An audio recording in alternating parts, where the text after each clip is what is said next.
Hello, this is JJ Humphrey, and I am with Bobby Cleveland. We're back on Elephant in the Room today. We've got a big day. We got a lot to talk about. I got some stuff going on. But Bob, before we start, I just want to say a big shout out to Karen Harden, who is now our new National Committee Chairwoman. So National Committee, is it Chairwoman, National Committee Chairwoman? Yeah. Is that how you say that? I'm going to tell you, that's a big deal. That was a big deal. And Bob, hey, Aya doesn't have anything to hang her head on. I mean, I heard that was like 1 point difference. That's a close race. I mean, that's one of them photo finishes if you're there at the horse track. So again, two great patriots, two great people for our party and for the grassroots. And so now we need to unite with each other, and we need to work together to get our people elected and get people out there on the coming elections. Bob, hey, you've known for quite some time, and probably you know as much about this as anybody in the state of Oklahoma. And I filed a lawsuit, and I've been saying this for a while. You've been hearing this. I think you were probably going, "Hey, JJ, if you're going to do it, get her done, son." You've talked about it, but here's the deal. I had some attorneys come to me who I work with all the time, and you know those attorneys, Richard and Alexis. Alexis, I always get his name. Alexis, Alexis. And so, anyways, we have worked with them on some rape cases. DOC covering up rape, human rights violations. What's really exciting about those human rights violations, Bob, is that they six of them just got accepted into the federal court system. That, guys, if y'all don't know that is going to be huge. That's what part of this lawsuit is on, as well as they've got another one in for that murder cover-up that I worked with them on. And so they had come to me and they'd wanted to file this, and we worked out all the stuff, and then I went to putting it all together. And Bob, it took me a long time to put that together. I know it did. You spent a lot of time. I don't know how many pages you got there. My gosh, Bob. And people this year are going, JJ, you're not doing anything on the floor. JJ, you're just different. You're not talking. And the reason was I was going back to my office, and if you'd come into my office, I mean, there were just piles and piles of paper all over. It took us a while to clean all that out. But I was trying to get these in order, put it all together. We got her put together. JJ, I've never really told you this, but I was telling my son that one of the things about you that I admire the most is you don't lie, and if you're going to say something, you're going to find out if it's true or not before you even bring it up. You're going to confirm it 2 to 3 different ways, and before you even go with it. Well, Bob, and a lot of people, I just had a situation where it probably wouldn't have seemed like a big deal to other people, but I'd give them a word on something, and they're like, "Well, no, y'all don't understand. Old Dad beat that into my dad." We'll get into it, JJ, because that time will get away from us. It will. But here, Bob, here's what the lawsuit's all about, so that people understand what the lawsuit's about. About a year ago, I got an email from the Department of Corrections. And me and the Department of Corrections going back and forth over all kinds of stuff. But I got an email from them, said that they have an agreement with the House leadership. They had an agreement with House leadership that I could no longer have records. Now, Bob, at the time, I'm chairman of corrections, and it's the only corrections committee in the House or Senate. So I'm chairman of corrections, and I've got these unelected bureaucrats writing me and telling me, you can't have any records, which, by the way, are open records, Bob. They got to get they're a agency or a public agency. You can't have those. We got agreement with the House, and if you want to look at them, you had to come over to our headquarters, and you had to sign a non-disclosure. Saying I can't talk about it. Now, Bob, I'm an elected official. Bob, how you served as what, mayor? I've never heard of a bureaucrat going to a chairman of a committee and telling him how to do and how it works. That's not the way the system works. It shouldn't work that way. I've never heard of it. Well, Bob, and you're a retired legislator, You've been a mayor. Your son's a county commissioner. I mean, you've been around government. That's what I'm trying to establish. You've been around government a long, long time. And have you ever heard of anything like this?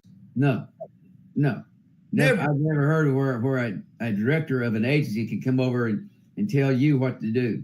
Tell the elected official, especially a chairman of a committee, on how the cow eats the cabbage. That's basically what it is. It's unbelievable. And then not only to tell you you aren't going to get records, but that you're not even going to talk to the public. You're an elected official, but we're going to tell you you're going to sign an agreement that you can't even talk to the public. Now, Bob, probably what bothered me more than anything is they said they had an agreement with my own house leadership. Now, here's what's funny, Bob.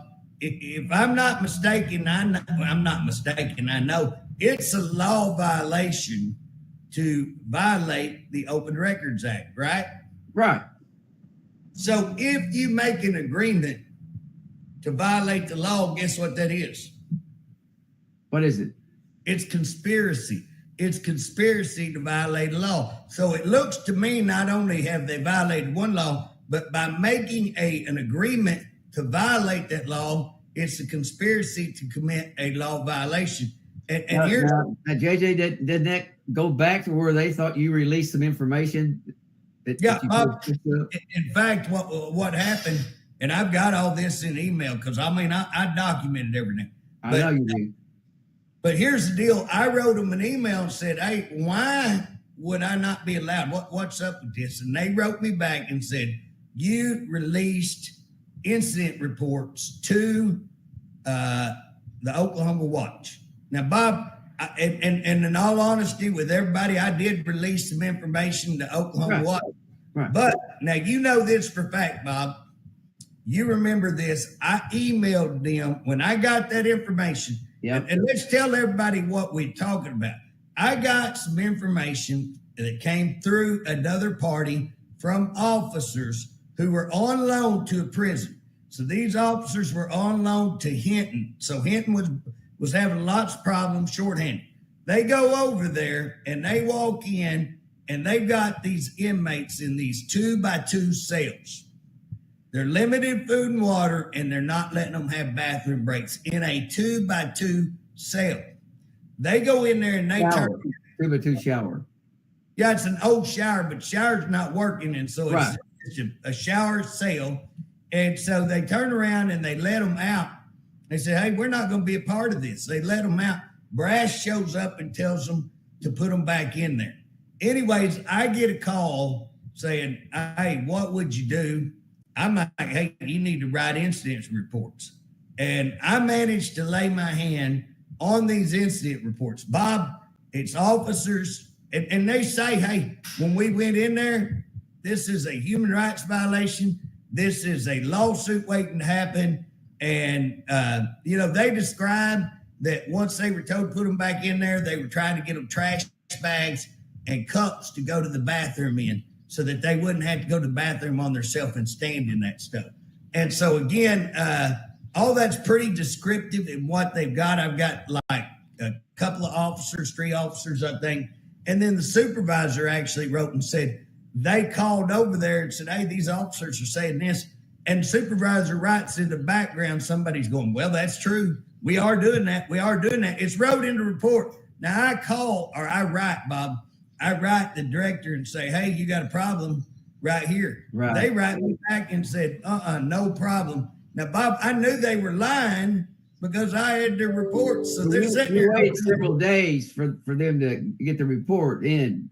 Oh, yeah. I waited about 2 days, 3 days before I wrote them. And then it took about 2 days for them to write me back. So I knew dang good and well they were covering this up because they got the report. But here's what's funny, Bob, when the Oklahoma Watch comes out with their information, well, then guess what happens? DOC goes down there and does this big investigation, OIG investigation.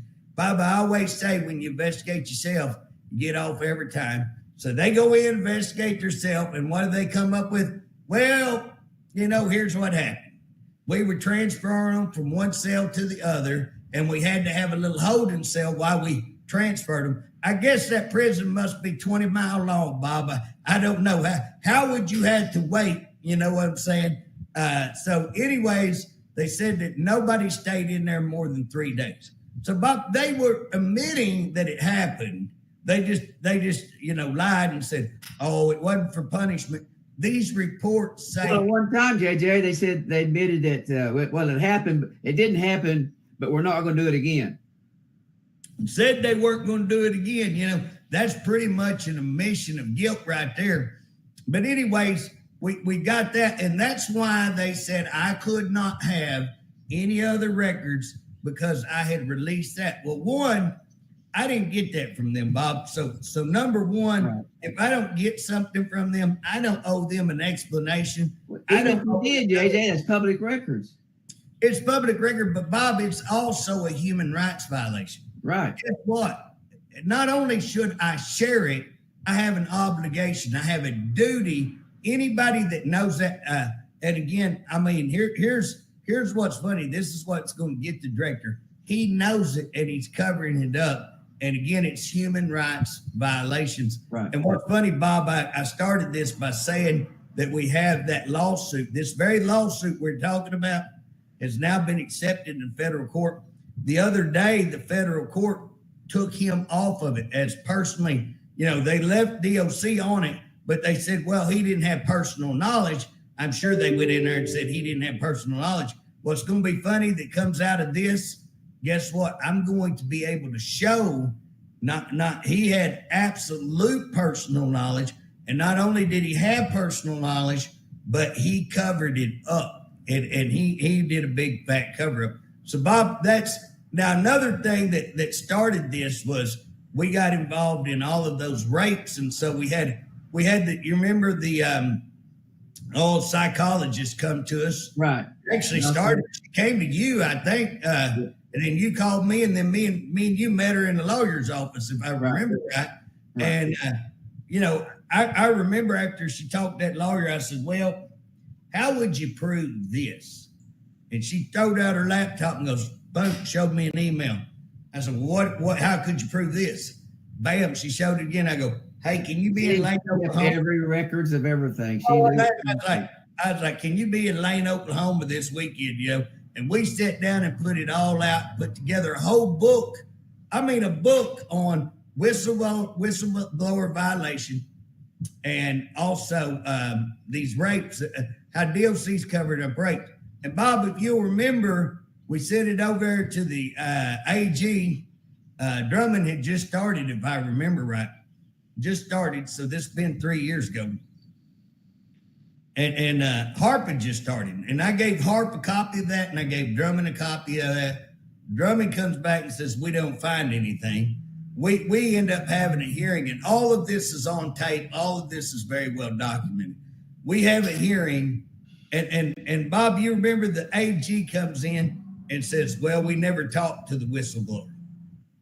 And we never talked to you. You helped put that together. We never talked to the lawyer. We never talked to OMS at the whistleblower violations. Never talked to people who were raped. Didn't talk to nobody. I'm like, how can you investigate whistleblower violation if you never talked to not one single person? And they said, well, we found the rape didn't happen, so the whistleblower wasn't. Well,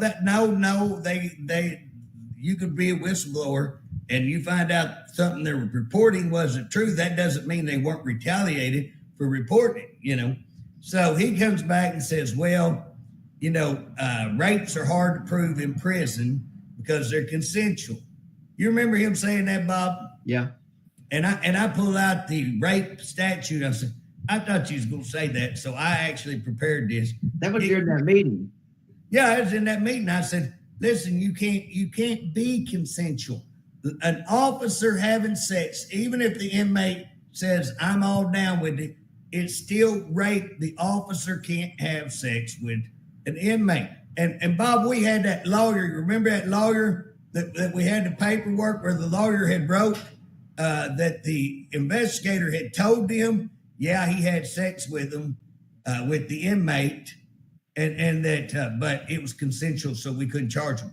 And the lawyer comes back. He volunteers as a chaplain over there in the women's prison. He goes, That's the first thing they tell you. You can't do that. It's rape. I said, and he wrote us out a statement. Remember that officer wrote us a statement, come all the way from Arkansas and testified that he had found the paperwork between this officer and inmate, letters written talking about having sex. He went in and confessed, told him he had, and again, they didn't file anything on that guy. And we just had story after story after story like that. Otifa Tiller, remember Otifa Tiller came in and testified about how that they had sexually assaulted her, and then they tried to make it her fault. Yeah. And this is an officer. Anyways, we got all of this evidence, and they refused to investigate and come out and acted like I was lying and that we are blowing everything up. And Bob, remember we went and got the video of an inmate having sex with an officer. Right. They couldn't deny that one. They had a little hard time denying that. They finally filed charges on him. But Bob, we've got all of this. And again, here's the problem. This is where the lawsuit, really starts, is that he came in, Harp and another one of his assistants, and actually the public safety secretary. Yeah, back up a second. Yeah. There was an attorney that said that you can't do this. He was an attorney that was not involved in it. He had another case. Remember that? The attorney had another case going. It was a divorce case, and they had a child custody. That's what I was talking about a while ago. Yeah, they had child custody, and he's the one who wrote us a statement, said that OIG told him that dad, who was a correctional officer, admitted having sex with, and then they just ignored it. And they said that it was consensual, so they couldn't do anything about it. Yeah, and told that to an attorney who volunteers as a chaplain. But Bob, these guys come into my office. Director Hart comes in my office and basically tells me this is where it really, really started. This is where we went sideways. Yeah. They came in and they tell me that if I'll have nothing to do with you, and that if I'll have nothing to do with OCP, which, guys, is Oklahoma Correctional Professionals, Bob is the director of. I'm a member, and I work diligently with them because it's an association. It's a group of employees. We protect employees. And they basically come in and said, if I'd kick you to the curb, that, that they could let me in. If I didn't kick you to the curb, that they would kick me to the curb. And Bob, I'm your road dog. I stayed with you, Bob. I rode. You got a director, a bureaucrat, non-elected official coming to a elected official, a head of the public safety, and tell you what to do. I've never heard of that, something like that happening. Unbelievable. Unbelievable. And you got a witness in there too. Well, no, now there is two witnesses, but those two witnesses will probably say I lied and say, but here's the thing, Bob. Here's where they mess up, because that day they told me, well, if you won't cooperate, we'll just go to the chairman or the president of OCP, and we'll get him to come over. And Bob, they called him ignorant. They called him everything. They laughed about him and said he wasn't smart enough. And I take no pleasure in saying that. It's just the truth. That's what they did. And they said they would get him and undermine you and go around you. And guess what? You don't have to wonder whether I'm telling the truth. We got text messages and stuff where they sent text messages saying, hey, we want the board over here, but don't tell Bob and keep Bob out of this. And then they start trying to just sabotage, close down OCP, close down the live videos that we did that we were doing awesome on, and close them down and close down everything. Well, look, one thing, JJ, is OCP is it's a law. We can have that we went through when they started this out about 2010. They had a hard time getting passed, but it got passed. The Attorney General passed it that they had the right to form an association, legal right. They wasn't operating illegally. Well, Bob, he calls it a union, and it's not a union. People need to understand this is not a union. It's an association of people just to make sure that when they get fired wrongfully, there's somebody there to, advocate. There's somebody there to advocate for raises and things like that. But it's their own association. It is not a union. No, and I understand they're pretty close, but they're not even close, JJ. Well, but in his union, there's a big difference. Well, that's what he calls it, Bob. That's what he said. Is it's a union, and that's what he's all upset. He was like, I don't need anybody telling me what I need to do, or they ain't gonna be. And he said that he has a governor to back him up. Well, he does have the governor. That's what saved him. He's got the governor to back him up. But Bob, here's what gets me is that, here we are in these rape situations. And I'm writing them saying, hey, I need subpoenas. So this is where I'm going in this lawsuit. There's one thing, if I say, Bob, I need some records, and you say, get out of here, JJ, I ain't giving you records. That's records, open records violation. Everybody realizes that. We've got them on that. But when they say they made an agreement with House leadership, and then House leadership will not give me subpoenas, when they're giving Mark McBride subpoenas on Ryan Walters for, did Ryan spit on the sidewalk? Did Ryan get extra teachers from Texas? They're on a fishing trip and they got nothing. I'm sitting here with mountains of evidence saying, look at this, and can I have a subpoena to get that guy that DOC said investigated all that? We would like to question him. Guess what? I'll write them and ask them. I'm like, I already did. They ain't going to do nothing. Write them and ask them again. I write them and ask them again. Guess what? Won't even respond, Bob. You got a director that won't even respond to the chairman of corrections on issues of rape.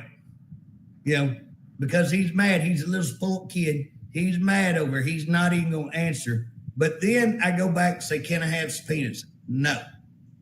Then they show up without the guy. They did bring one person. If you remember, they did bring their general counsel. But you remember what she did, Bob? She threw a fit. I know that. I remember that. She threw a big fit, and I'm not answering anything.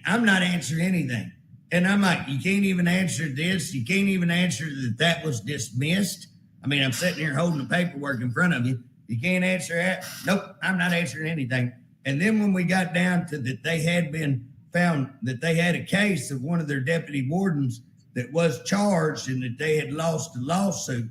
We didn't lose no lawsuit. I said, hey, hold on. You didn't want to answer anything. You've been dismissed. Well, we got video of all that, right? It's video. It's on video. Everything is on video. And yes, I've got those video clips as part of evidence in this lawsuit. And so again, how in the world, and then so again, there's this agreement, collaboration to keep me from not only getting records, but keep me from allowing people to come in and to subpoena, and so that we can investigate. So they're stopping subpoenas, they're blocking investigations. Bob, you remember I brought old Pettigrew up there. So Luke Pettigrew is a very, very respected warden that they fired. And in fact, have they ever said why they fired him? He's went to court 3 times, and I don't think they've ever said. Well, it's unbelievable. One of the best. You know what was funny about that, Bob? 3 weeks before they fired him, they were considering him for the second highest job up there, third highest job. Yeah. So they're considering for the third highest job. 3 weeks later, they walk down and fire him. Only they don't say why. They go to court and never say why. They go to court again and never say why. Go to court a third time, which they've lost all that. But Bob, we had him come up and go talk to our House leadership to say, here's why we need to subpoena these records, because we're trying to show how short-staffed. And Bob, you remember how hard the first time me and you went trying to find out what their staff level was? Took 3 months for them to give us an answer, and they were 600 and something off when they gave it. And it took us another 6 months to prove that they were 600. they end up coming back and saying we're 940 short. And it ended up, that's how we got a $43 million raise. We found $43 million right there in their budget that they were hiring because they were padding the books.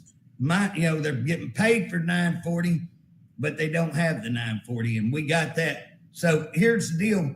That's why I was saying, can we get subpoenas? So I had Luke Pettigrew go up there because they weren't listening to me. So I sent him up there.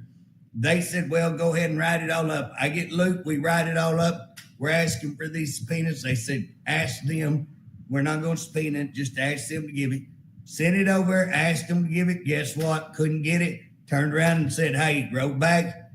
They wouldn't give it to us. Guess what? Can we have these subpoenas? Never got subpoenaed. Then we turn around and Bob, you remember that legislation I tried to file on, I wanted to be able to walk into a prison unannounced. Yeah. And Bob, they got that in other states. It's not any major big deal. Right. And I told him, I said, look, if there's a riot going on, if there's something, I have no problem in a serious situation being told, hey, this is not the time. We can put something in there in cases of emergency. This doesn't apply. But anyways, what I wanted to do is be able to walk in there on a ship briefing.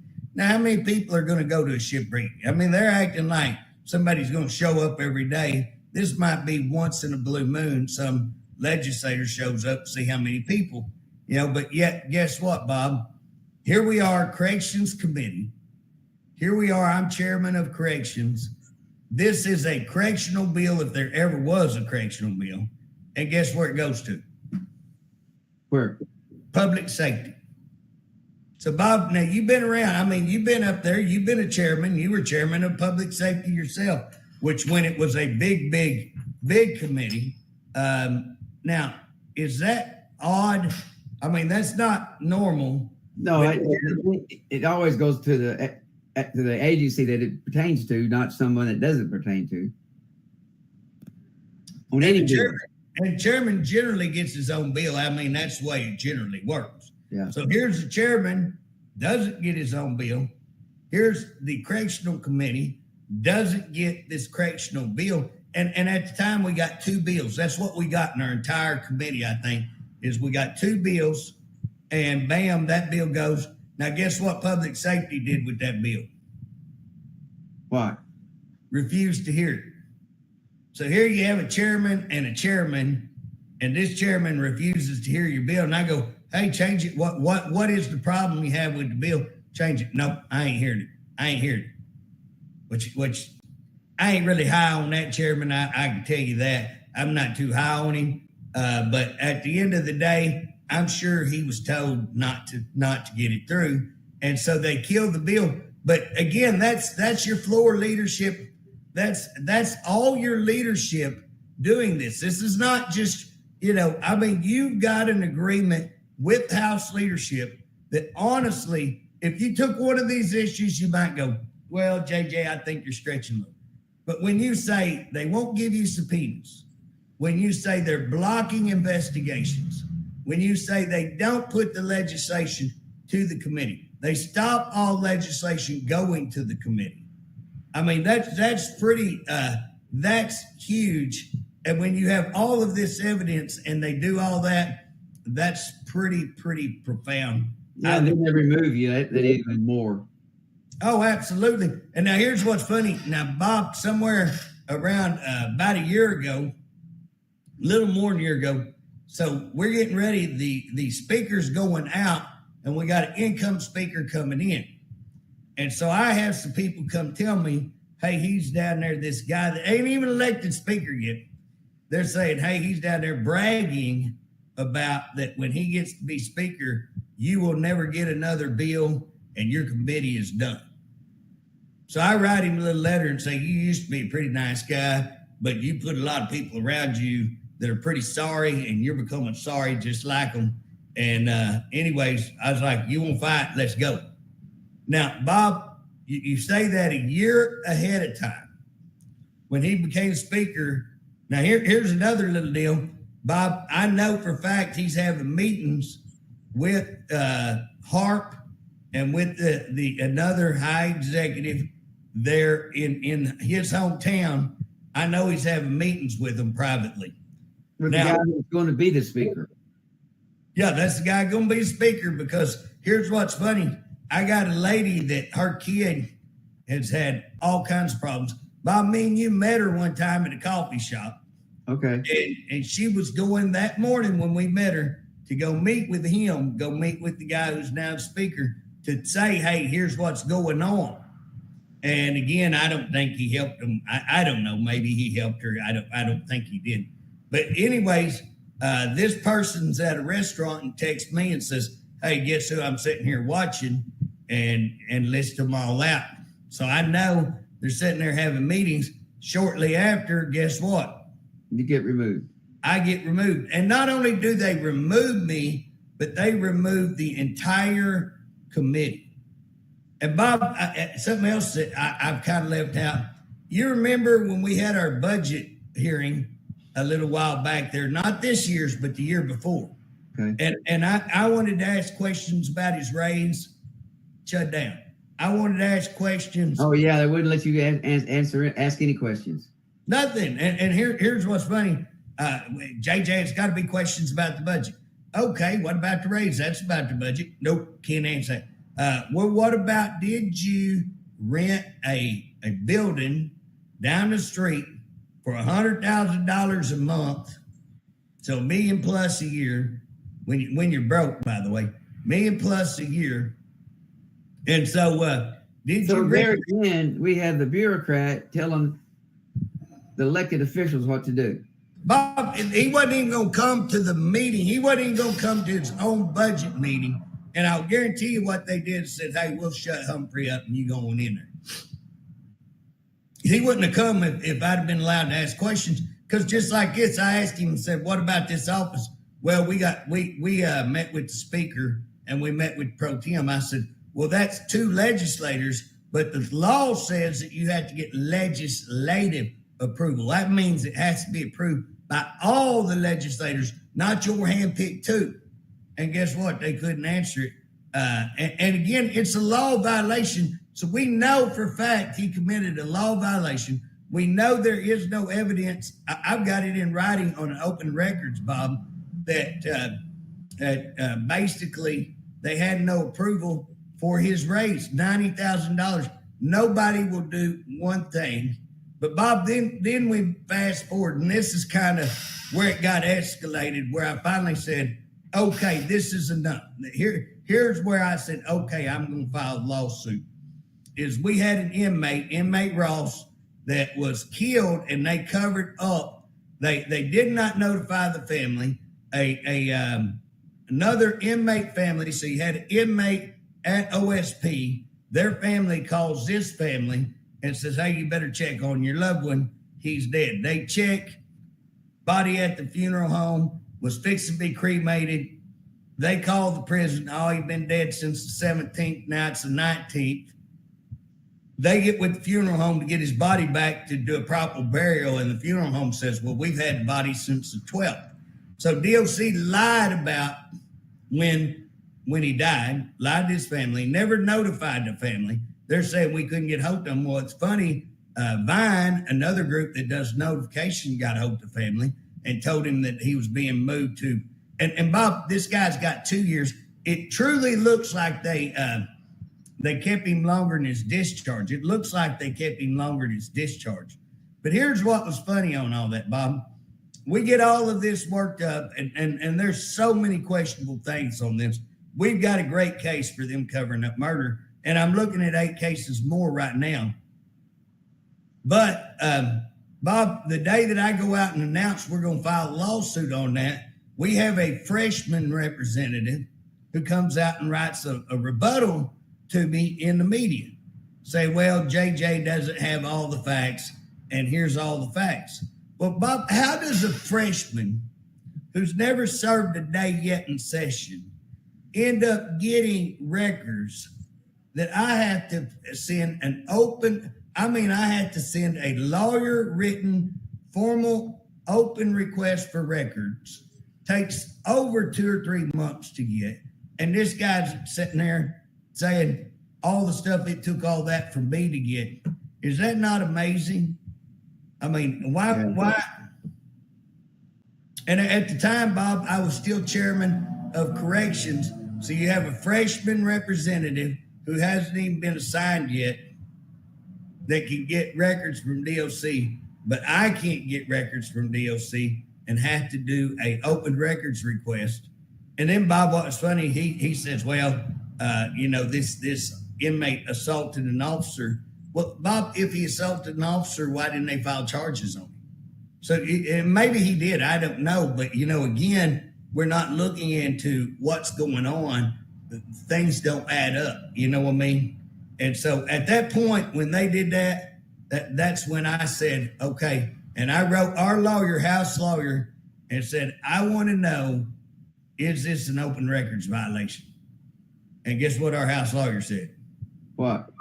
They said, you can't make an agreement to violate the law. And I said, well, okay. So what you're saying is, if they have done what you're saying, it would be an open records violation. Well, it ain't if. I mean, I can show you. I got 850 pages of documentation to show you.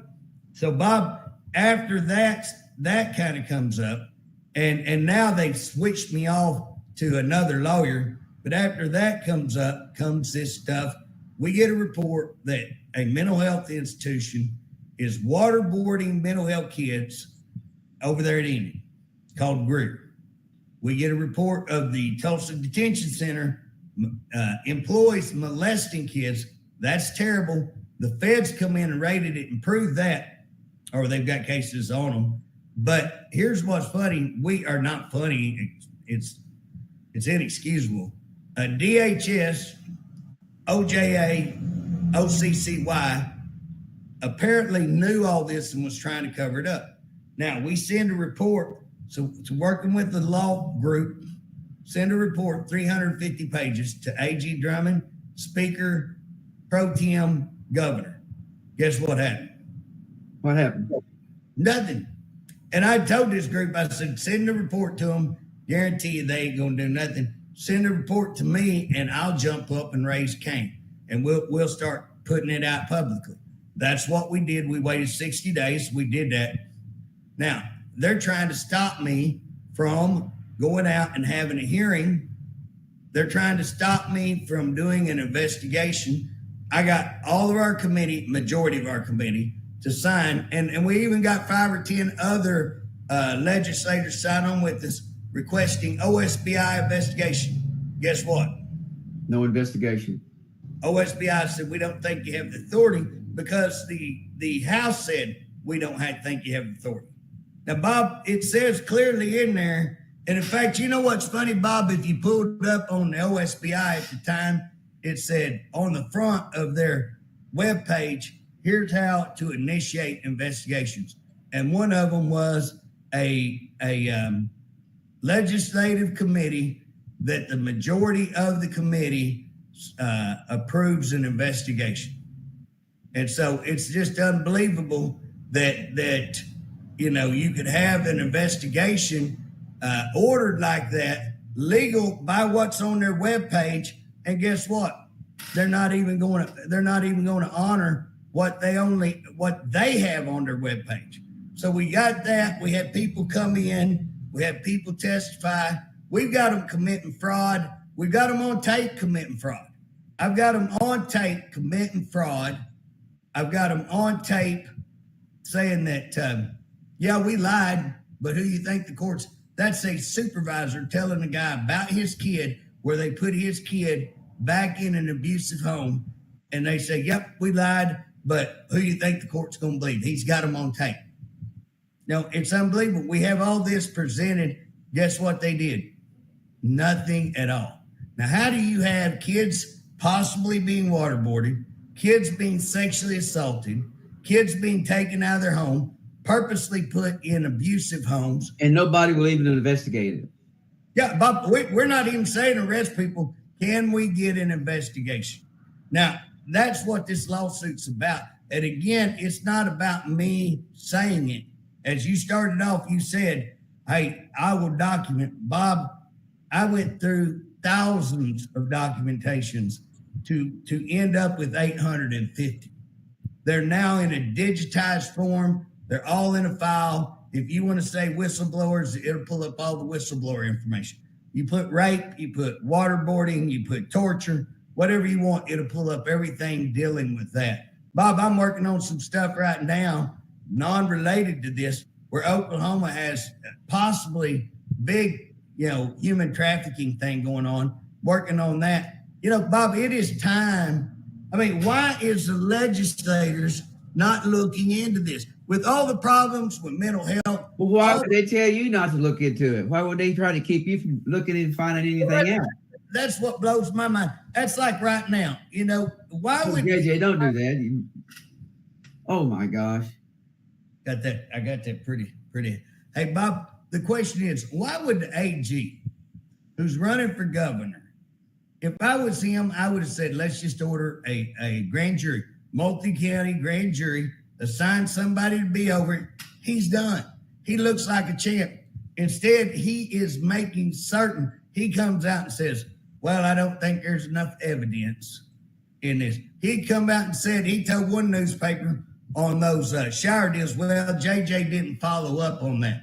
Bob, I sent him a certified letter, and guess what? Every bit of that rape, every bit of the not waterboarding. Hey, JJ, can we jump back over to OCP, where the director was hiring all these people, firing people and hiring people? What do you want to talk about, Bob? I've got that part is in my lawsuit. I think I've got some. Well, because basically we're talking about cronyism, and I think the governor's talked about some things of that nature. It's just amazing what they've done over there. Bob, people that work there to hire their own little people, own little group. Bob, I'm going to drop a video tomorrow, and it's addressing the governor come out and really kind of spanked the legislators, saying he had vetoed regulation stuff. He'd vetoed growing government. Well, here's the deal. We know under him, guess what? DHS closed all their local government offices and kept their big government office up there, built a coffee shop in it. We know DOC. Look at the numbers, DOC. We just got some numbers the other day. They've dropped their officers' numbers from somewhere around 1,700 down to 1,200, but yet their administration has stayed, higher. And again, they got more administrators than they have officers by 400 or 500. Bob, how can you have more administrators than you have officers? That's insane. He grew government. That's why he grew government. He's talking about lowered less government, local government. Well, go look at mental health. Go look at DHS. DHS missing $100 million. Mental health missing, who knows? Can't make payroll. They bought this 300. DOC's broke. They can't even buy it. Broke. And then they shenagled them into buying this prison because they messed them around. I told them that would happen. But here's the deal, Bob. The last thing I say on this video, we had a bill because the governor and HARP were the main ones that took out merit protection. Merit protection was something that made it to where they can't just go in and willy-nilly fire employees. They can't just go hire their best friend and fire somebody and get their best friend in. That's why we had merit protection, to protect against cronyism. Now, he says we're trying to bring back merit protection because the system he has is a joke. But, Bob, in the system they had, they set it up thinking they were going to win. They've lost every case, but guess what they do? Appeal. They appeal, and they pay these lawyers $500, $700 when they already have general counsel. Again, you're going to find that's an illegal scam going on, and I'm on that too. I got too many irons in the fire. It's illegal, Bob. It's got to be illegal. And here's the thing: they turn around and they fire. So here's what's funny: Governor Stitt's going to say, I vetoed this merit protection bill because we've worked to stop cronyism. So on this video, I'm going, Governor, what is cronyism? Is cronyism where you hire your former employee and good friend to be CEO of the entire state. And then he has a bunch of scandals like the SWAT lead barbecue scandal and like the COVID money that I turned in, that you're missing all kinds of COVID money, like the ARPA money. I think they're missing ARPA money. Okay. So he's got all these scandals. And then guess what happens? We're going to move him to guess where? Over the middle of the night, kind of removed to put him over there. Back door. We're moving to Department of Correction. Out of the blue. Where he has no experience, no training, no education, been a disaster. Can I get a witness? And now, guess what? Turns around and gives himself a $90,000 raise, one of the highest paid in the nation, with one of the smaller departments of corrections. One of the smallest, but highest paid in the nation. Disaster. But now here's where it gets better. Now that's cronyism, Bob. But if you want to see cronyism on steroids, guess what? Harp gets over there. He fires all kinds of people. One is a doctor. Now this is a great doctor doing great things. He fires him, hires a person from OMES, who's his good friend, brings her over. You know what the problem was, Bob? She wasn't a doctor. Yeah, you got to have a medical degree to be the doctor over all the stuff. So then they keep her. They don't move her, fire her. They keep her and go hire another doctor. Oh, that didn't cost the state some money. Oh, they not only kept her, they kept her with a higher salary that she got. Yeah, that's what I'm saying. She's making more than the doctor. She's the top over there. I mean, you can't make this stuff up. Then they get rid of, we have a communications director doing awesome. Everybody loved him. Walks in, unbeknownst, this guy don't even know what's going on, and fire him and bring over this gal from OMS. Didn't know Sick'em from come here. I love it. JJ has no institutional knowledge. Like she got 1 ounce of thimbleful of knowledge. Anyways, bring her over there. By the way, her dad was pretty high-ranking public official. That's pretty interesting. And bam, puts her in there. Bob, we could do this all day. I think the top 5, I've been told the top 5, but amongst them have 2 years experience. And that's one guy. That's one guy. And he's got experience with OCI and some other stuff. So he has institutional experience. But the rest of them, none. I mean, your top level DOC, 0 training, 0 experience, 0, nothing. And so again, you want to talk about cronyism, and you want to talk about a disaster, what cronyism does and how it's destroyed everything. And yet he's going to come up and say, we did this to stop cronyism. My gosh. I mean, and again, to come over and say to me, I mean, these are the same people walk in my office and say, you either kick OCP to the curb or we're not going to have anything to do with you.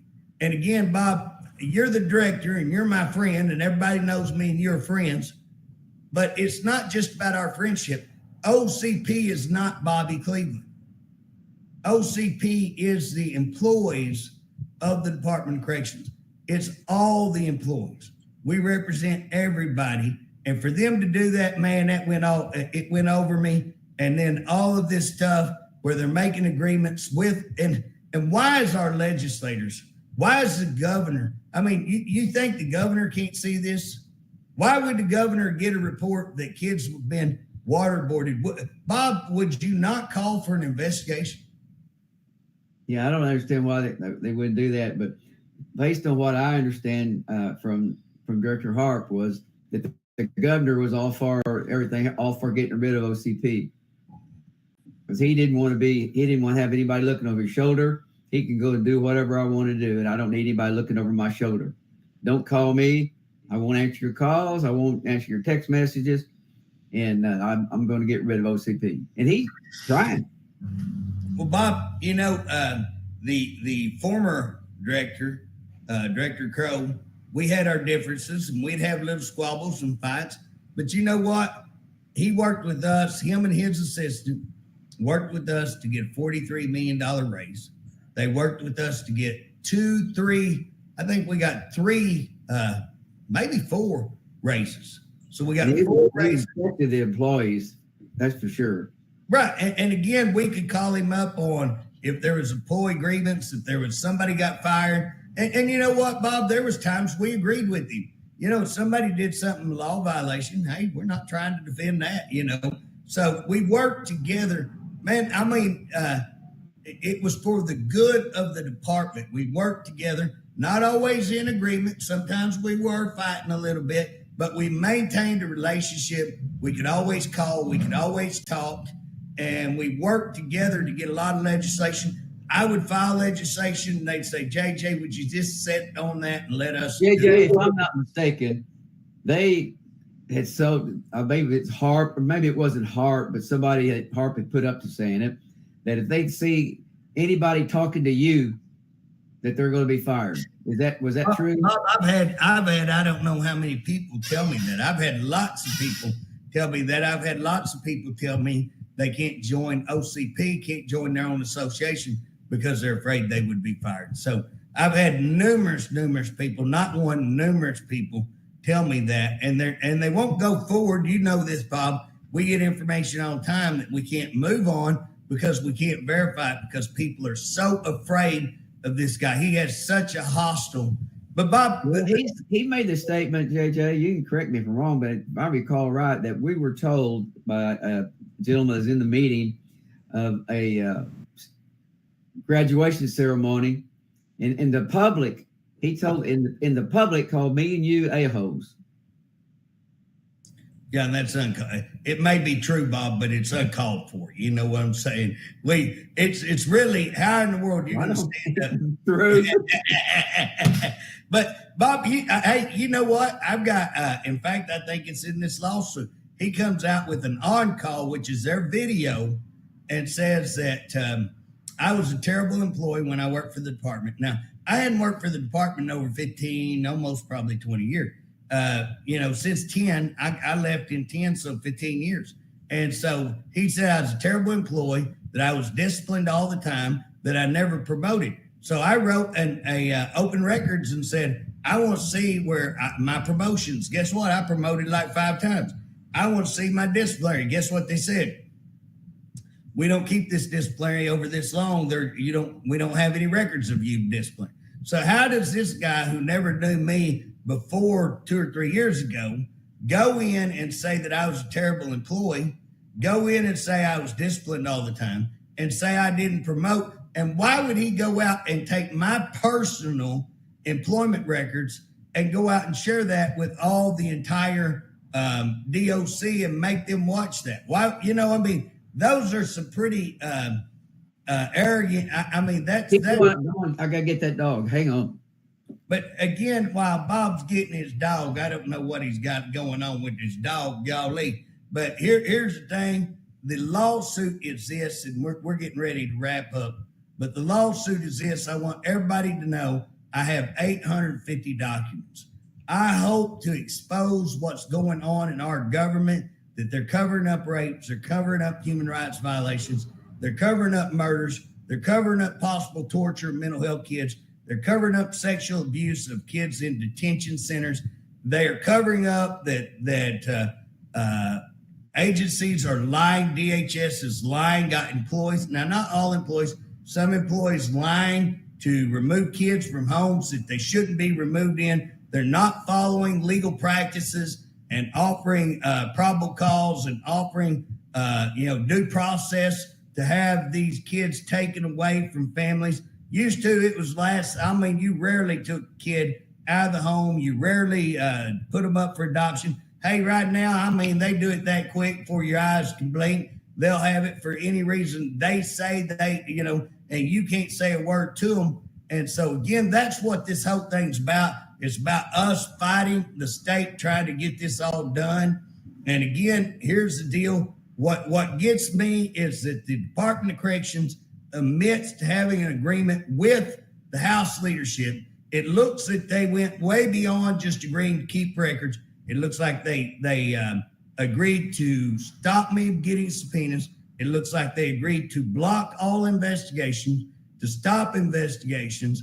It looks like they agreed to shut down our committee It looks like they agreed to take me out as chairman. It looks like they agreed to stop all legislation that would hold these agencies accountable. And at the end of the day, why is our state government, the AG, the governor, and both the House and Senate not ordering investigations into all this that we've done? Now, Bob, I will say I just got word that they're talking about doing a resolution to the Senate is resolution to try to fire Harp, which just makes me pretty have a little hope. I've got some hope because again that needs to happen. That's a good thing. We'll see if it's a little late because now what are you going to do other than just have a resolution?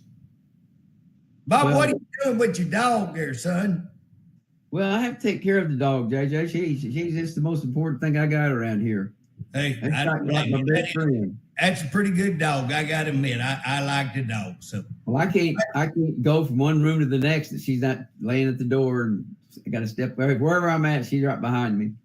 Well, I want to encourage everybody. If you want to go to my Facebook and look, Bob, going out, we do want to say one thing.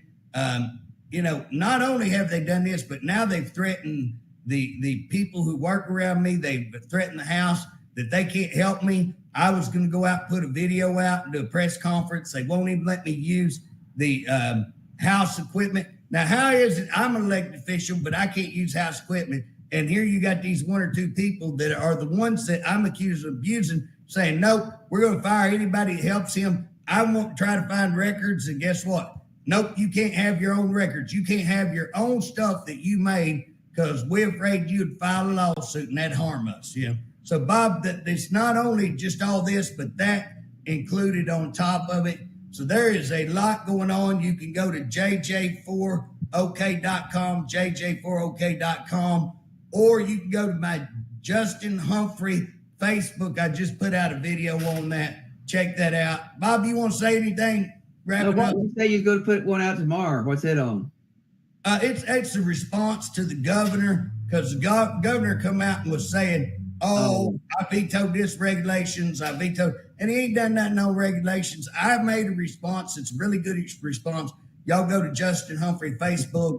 You can see that. I'll drop that tomorrow. And it has what we're talking about, this cronyism, which is unbelievable. The governor gets half and half. I like the governor. He's got a great sense of humor. But my gosh, for him to come out and talk about cronyism, it's been the worst cronyism. If you look at all the agencies, all the scandal, and his good friends that he's put in everywhere, and it's scandalous. And so he shouldn't even bring that up, Right. Well, but we're over time, so I guess we'll have to jump off here. All right. Thank you, JJ. Get back to your baseball. Catch you.